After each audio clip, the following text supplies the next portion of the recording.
Okay, we're back to Ace That Career. And Mihail, what would be our focus today? What are the type of things that we want to talk about? Is it going to Yeah, be on the job interview side? Anything particular? hmm yeah, yeah. So let's talk about job interviews. Okay, And my understanding is there are two types of job interviews, or at least like one job interview can combine two types of questions. okay, I think at least first type of questions would be general questions about programmer and their experiences and their technology experience and maybe their experience building programs. Also, there are some personality questions. I guess that's another one. And my understanding is there is a second dimension to it, which is a technical interview and purely technical questions, and perhaps even testing the candidate on certain technologies. mm-hmm. And myself, since I don't have a programming experience, I actually don't know anything about the technical questions part because for me it's something unknown, and I'm keen on learning from you about that. I think that I'm sure that the questions people ask on the technical interviews are different from general programming questions or general Okay, personality questions.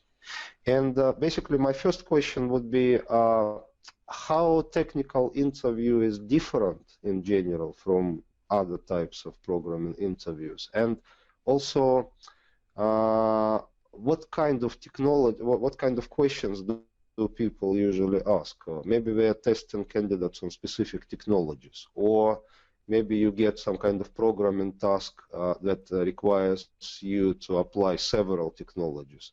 So what's a typical situation? What's a kind of typical scenario for technical interview? And so how do people usually okay. approach it? These are good questions, and let me actually just back up a little bit higher for you. Mm-hmm. Because when Sure, you sure, say that sure. there are different types of interview questions, and that is true, and you can Mm-hmm. certainly categorize them in the way that you Mm-hmm. have so far. That one is Mm-hmm. general, Yep. and another one is you can call it technical. Okay, but when you call Technical. it technical, generally speaking, what is happening is that you're looking at it from a developer-centric perspective. Mm-hmm. Mm-hmm. Okay, because the word technical really associated to think about being a developer. But what Mm-hmm. I would actually categorize it a little bit different. I would categorize it as a skill-based interview. Mm-hmm. So basically, if you're a developer, you're gonna be asked about your development skill. If you are a PM, you're gonna be asked about your PM skill. If you are a chef, you're gonna be asked about your cooking skill. If you are an Mm-hmm. athlete, you're gonna be asked about things that are Mm-hmm. pertaining to your athletic skill, right? True, true. Mm-hmm. And the general interviews are the type of questions that basically it allows them to get to know you as a person, Mm-hmm. you know, because obviously when you hire someone into your Mm-hmm. organization, the hope is to work with that person for a long time. And Mm-hmm. do you want to make sure that you can get along well with this person? And while the interview is always an imperfect science, you definitely want to put in some effort to get to know that person. And that's what the general interview is about. Now, these days, Mm-hmm. general interview can be split into two types of general interviews Mm-hmm. questions. One type is what I would call the traditional questions. Okay, so traditional questions are the type of questions that we think of when we think of interviews. It would be like, say, hey, tell Mm-hmm. me a little bit about yourself, you know. And another one would be and this one actually, a lot of people don't like this one. What is your biggest weakness? Mm-hmm. Yeah. A lot of people don't like this particular question. And Mm-hmm. say like, where do you see yourself 5 years from now? It's like, a lot of these questions, people will be thinking like, why do you ask me these questions? I don't know what the Mm-hmm. answers to them. It feels like Right. very formalized, Mm-hmm. very ritualized type of questions. So people Mm-hmm. like to use them because they have always been around. So that way it's something that even if you are not an interview expert, chances are that you have been interviewed with those questions. So it just kind of passed down generation by generation. Yeah. Okay. Now, another type of general question, and this is the type that's getting more popular these days. A lot of people have experiences with them as well. It's called behavioral interview questions. Mm-hmm. And what these are is that these are situational. And what the people want to do is they want to know how you will respond in a particular situation. And so they'll be asking you a question like, say, for example, tell me about a time when you have a difficult coworker. Mm-hmm. And what is it that you did to, what happened? And what did you do about it? That would be one such question. Another type of question would be, say, how would you handle a difficult customer? Tell me about a time when you have come across a difficult customer, so on and so forth. Okay, so basically, they're trying to ask you to talk about your experience in the past on how you handle interpersonal relationships and how you hopefully overcome the particular situation.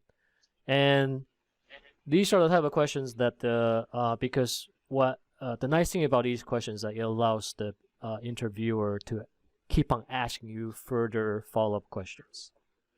So you might say, hey, yeah, on this job that I did, one of the coworker, is really, I really have a difficulty to get along with him because he always tried to slack off. Then the interviewer can now ask you, say, okay, so what is exactly that he do to try to be slack off? Did he try to push his work to you, so on and so forth? And then you have to try to explain more about the details. Now, when that happens, oftentimes the interviewer can get a better sense of you as a person. But sometimes what's interesting is that in these interviews, a lot of people make up stories. Yeah. And when they make up stories, it's sometimes it's tough to trying to make up a story that has a lot of detail.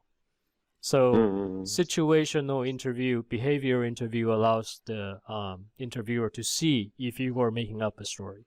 They can take the questions in multiple different directions, and then if these directions have if you don't come up with a self-consistent answer, then the interviewer can see that okay, you're probably BSing us, right? Yeah. And whereas it's more difficult to see that in traditional questions, because a lot of traditional questions have scripted answers, and people gave those scripted answers. And it takes a good interviewer to be able to utilize traditional questions to the same level of effectiveness as behavioral questions. I have one follow-up idea here. Just my understanding is that these types of questions, behavioral questions, they require a little bit of different practice. When you actually practice before the interview, I think you need to practice some kind of storytelling techniques. It's not just about just memorizing some information, because you won't be able to memorize your story and just reproduce it. It will sound robotic if you do that. So I think that's a little bit of storytelling practice would actually help. This is what I see from your explanation. Yeah, definitely. And when you try to practice those questions, practice those answers, you also have to keep in because every single of these questions definitely have time limit in terms of saying how much time that you get. You are not being told ahead of time. But sooner or later, your interviewer will try to cut you off if you go on and on and on and on about the story. So you have to know how to get to your point very quickly, but not so fast that the interviewer did not get the story. So there's definitely art when it comes to answer behavioral questions for sure.